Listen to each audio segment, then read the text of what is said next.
Thank you, everyone, for being here, whatever time of day it might be. And where I am specifically, it's 1:20 a.m. So the veil is thin. Day and night are here with us together. And I am delighted to be speaking with you. I will set my timer to respect the time that we have. So I would love to be able to say that in my case, on this journey, that the process of hearing the call and answering the call was clear and without drama. And my sense is it's possible, especially now, for the visionary journey to be more straightforward, although it is probably a road of trials. And a friend of mine has written a short book about the game changer's journey. So when we're here, when we're embodied on Earth to change the game, which I feel is what many of us, and probably all of us on this call, are doing at this time, well, we're going to bump up against the things that maybe aren't working so well, that are ready to be changed. And in my case, I tripped over things many times. And it's more in retrospect that I can see the pattern. I can see how it could have been a smoother process. So let me just get started with how it all began. So for some of you, you just know that you're on a visionary quest. And in my case, I had a sense, sort of a vague sense, that I was here to find the flaw in the matrix. Like I had a sense even in high school, oh, there's something about physics that we've missed, something really important. And then when I was in college, there's something about Western philosophy that we've missed in the foundations that isn't working. And I still get that's true, by the way. And it's at the level of our worldview and the dysfunctional beliefs about our relationship with the planet. In many cases, indigenous peoples don't have those dysfunctional beliefs, but modern society has been using the resources of the planet in an unmindful way. And it was in, I think, 2001, I encountered a book by Paul Ray and Sherry Ruth Anderson called The Cultural Creatives. And this book pulled together a number of stories of business people in, you could say, green business who were pioneering sustainability and, very importantly, bringing their spirituality together with their social activism to change industries. So that was extremely interesting to me in a way I couldn't explain. Just I felt a resonance with it. And at that time, I was in an industry that was still emerging, which was the internet. And I had somehow managed to write some software that became a top 10 web application in the first wave. So in the mid to late 90s, something called tripod.com, where you could build your own homepage for free. And we had 35 million people around the world who did that. And I was quite inspired, not just to have built something that actually worked when I was a total novice and newbie at writing software, but in those days, beginner's luck definitely applied. So what was more interesting to me was that we had 35 million people who had a voice and could speak on a global stage, which was never possible before. So there was some game changing happening, that the voice of humanity could be heard. And as long as you had even a dial-up connection with a modem, you could share your message with the world. So that set me on a path of using technology and internet technology specifically to help people tell their stories, to help people connect more meaningfully.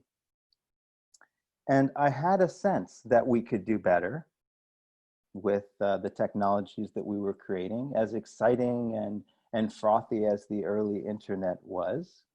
And every day was fresh, like unprecedented in my experience. I just had to show up and solve the problems of the day, which I loved. But I felt we could be doing even better. We could be doing more for the planet somehow. We could be doing more for the people and facilitating a kind of healing. That collective voice could become a collective healing.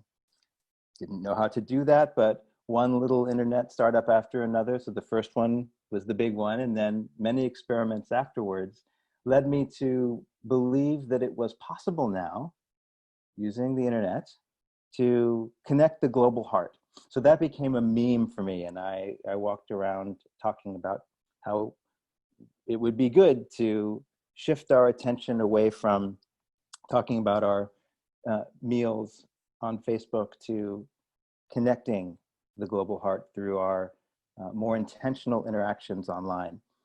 And so I created I co-created a web company and social network called Avenue back in the day, which never became something widely recognized, but it was a wonderful sandbox. And we had thousands of people, not millions of people, who signed up to see what was going on here. And the web design was very honoring of nature rather than, at that point, the Web 2.0 aesthetic.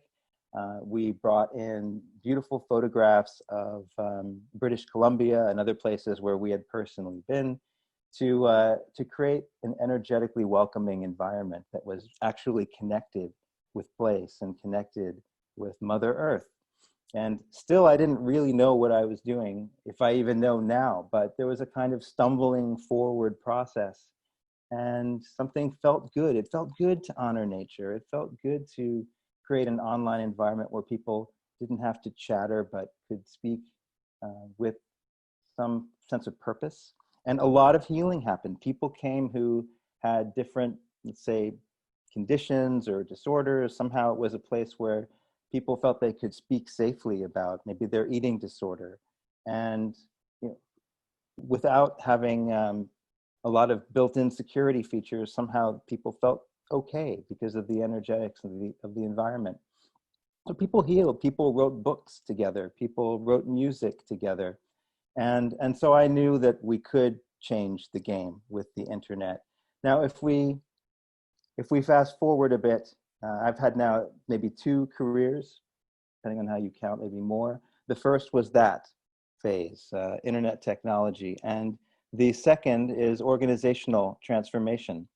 So I am very focused on how do we bring about change within organizations that have leverage. So for instance, one example is the Charter for Compassion, which is a nonprofit, global in nature, that has woven a web of maybe 500 compassionate cities and communities, starting with Seattle. So these are cities or other, maybe states even, actually, increasingly. States are looking at becoming compassionate and adopting compassion as a top priority. It started in Seattle and then went global. A lot of things start in Seattle and go global. So I saw this organization as a place where we could bring in new consciousness, and that consciousness would radiate out through the system. So cities, states, entire countries are considering becoming compassionate and even maybe writing it into their constitution at some point. Thousands and thousands of businesses have said, hey, we're going to be compassionate. We're going to make that a priority.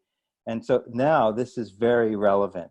We look at the headlines and we see the need for compassionate policing, much more compassionate governance, much more compassionate engagement with our brothers and our sisters and our animal friends and the natural world generally. So I could give many examples of organizations where I feel there's high leverage for change. And my role now is to be a partner, an ally in the transformation process. And there's a lot we could say about what does transformed business look like? What do awakened nonprofit organizations look like? Unity Earth, which is one of the key conveners of World Unity Week, is an example. That would be really great at some point to explore as a case study because it's beautiful, it's luminous. So there are 5 questions that have come to me, maybe for emerging visionaries who are answering the calling, so that you don't need to stumble through the process of finding your way and finding how to make the contribution. In my case, it was quite unconscious, to be honest. And And nowadays, it doesn't need to be. Nowadays, there are so many of us. You know, the cultural creatives I referred to earlier, already in the year 2000, there were 50 million Americans who were aligning their values with their lifestyles and their consumer choices. There were 100 million in the rest of the world. Well, today, 20 years later, maybe there are a billion of us who in some way are leaning into the transformation that is needed. And this transformation is environmental. I keep referring to the planet, and it's social. The need to be socially just and to actively work to peel back the layers of systemic inequality and oppression, that centuries of unconsciousness and in systems at every scale. This requires concerted activity on the part of many, many millions and probably a billion plus people, so that by the end of this decade, we live in a transformed world. And that's where this is leading. And the focus on unity enables us to quickly come together, to work together in a coherent way to make whole systems change possible. So the 5 questions that I promised you. The first one, we might ask ourselves, do I sense that my industry or my field could do better for people on the planet? In my case, there was a kind of under the surface dissatisfaction with the way things were that ensured that I could never be comfortable or complacent or even happy in a traditional job. And I wasn't an intrapreneur. I actually had to work from the outside of the system to create alternatives. Nowadays, there are more options.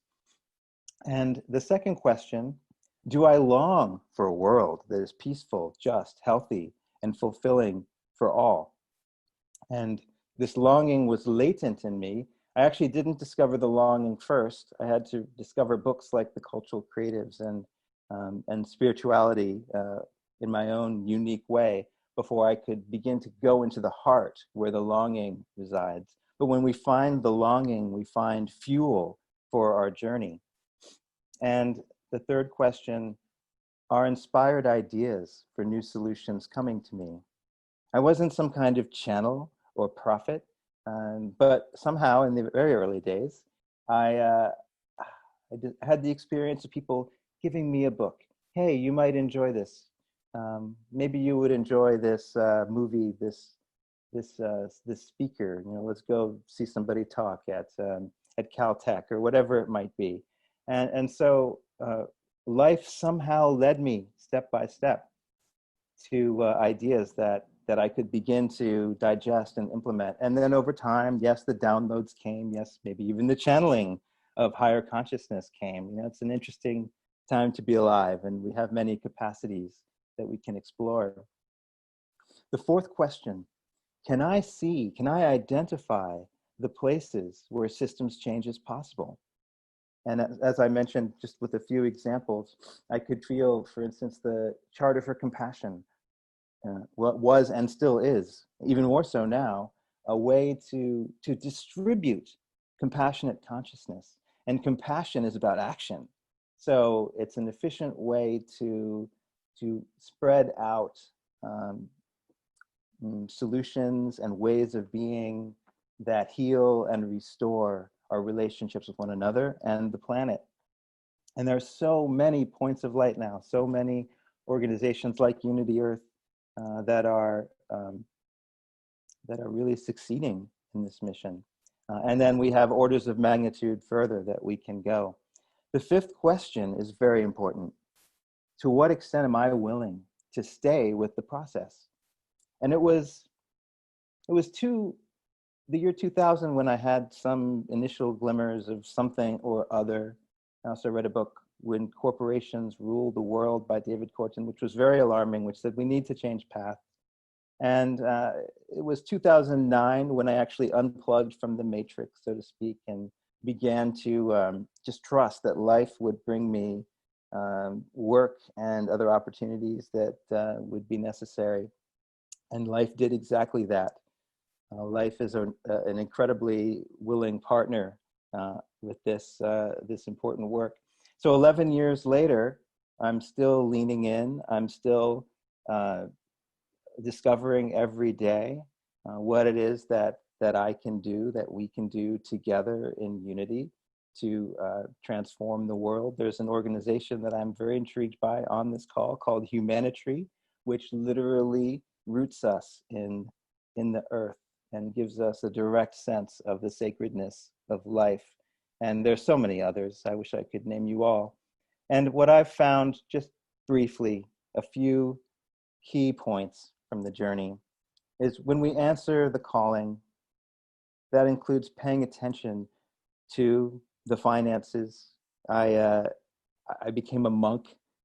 It's not necessary, in effect, I became a monk, a financial monk. It's not necessary to completely abandon that aspect of life. Financial energy is important. It's how life shows up for us, one of the ways. So pay attention to that, even as you lean into trusting the universe and trusting that if you follow your heart, it will work. And in closing, 3 other short lessons: be inspired and be practical. So allow the inspiration to flow and be on the lookout for how to apply that.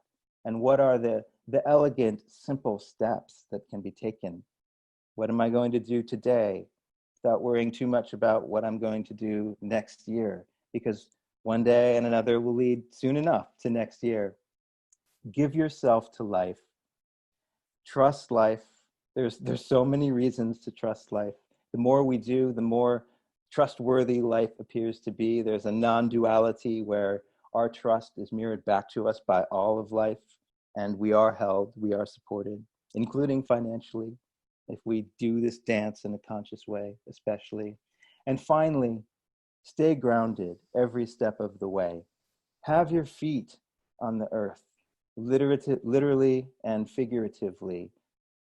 Be in relationship with the world, the natural world, and the existing human institutions. Though they may be dysfunctional, we need to stay connected enough to support the transformation that is happening. And by the end of this decade, with enough visionaries answering your calling, we will surely be in a more beautiful world. Thank you.